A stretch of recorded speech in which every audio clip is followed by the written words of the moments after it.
He was born in 1892 in Pawnee City, Nebraska, the youngest of 5 children. By age 14, he had to drop out of school because of disagreement with the schoolmaster.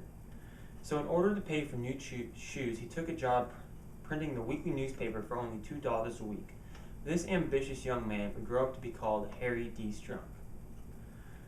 After the flood of 1935, Harry Strunk was instrumental in making the Republican River Valley a good place to live by changing beliefs about flood control and irrigation. I've always been interested in the history of the flood ever since I moved to Arapahoe.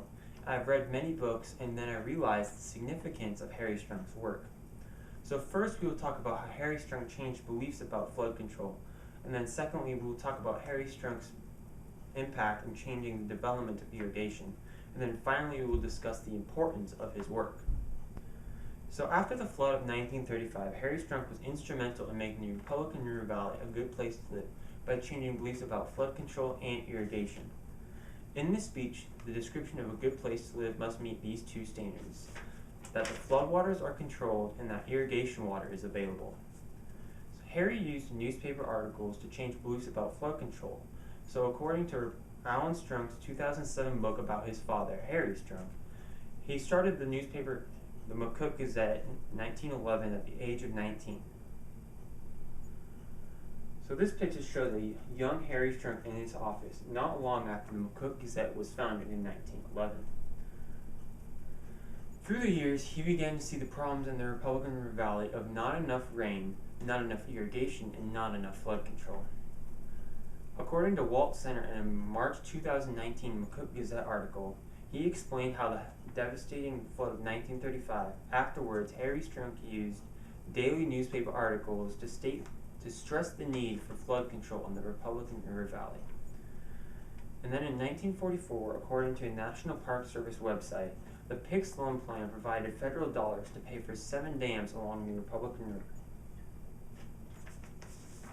So this map shows where the Republican River starts in Colorado and then flows into Nebraska and Kansas, and then the 7 dams that were built along the way. We are especially familiar with Harlan County near Alma and Medicine Creek Dam north of Cambridge. So now that we've seen how Harry Strunk changed beliefs about flood control, we will now talk about irrigation development in southwest Nebraska. Harry Strunk created the RVCA to change beliefs about irrigation. In the 2016 book, Creating Visions and Meeting Challenges by Gerda Vickers, she explains the RVCA.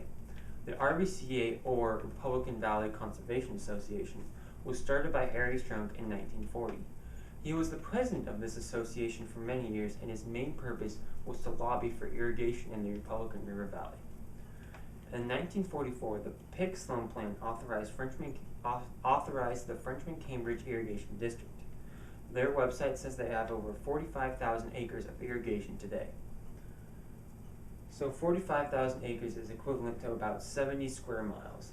The Frenchman-Cambridge Irrigation District serves Furnace County to the east, then through Red Willow County and Hitchcock counties, all the way to Dundee County in the west. It uses water from the dams to irrigate their crops. So you can see how Harry Strunk's work changed beliefs about flood control and irrigation in the Republican River Valley, which made it a good place to live. But you still might be thinking that all these good things could have still happened without Harry Strunk's leadership. For example, you might think that the Republican River flood of 1935 was a one-time event so that there would be no need for flood control. However, according to Frederick Lukey's 2006 book, An Illustrated History of Nebraska, both floods and drought were regular weather patterns in Nebraska. Floods occurred at least every 20 years, and there was actually another Republican River flood in 1947 before all the dams were completed along the river.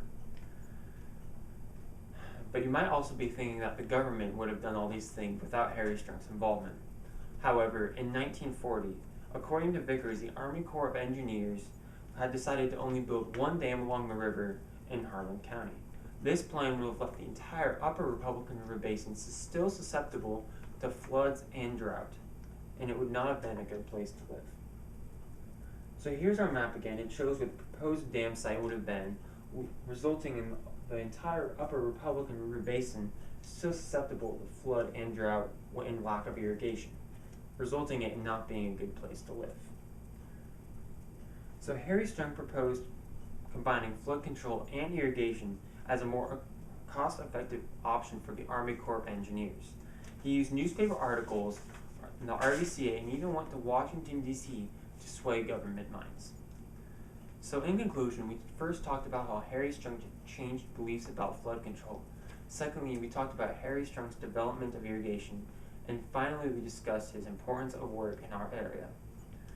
After the Republican River flood in 1935, Harry Strunk was instrumental in making the Republican River Valley a good place to live by changing beliefs about flood control and irrigation. So in conclusion, remember that the man who dropped out of school in 8th grade with only a little education? He grew up to spend his entire life lobbying for flood control and irrigation in the Republican River Valley. He was a great leader in southwest Nebraska, would not be the same without his hard work and determination.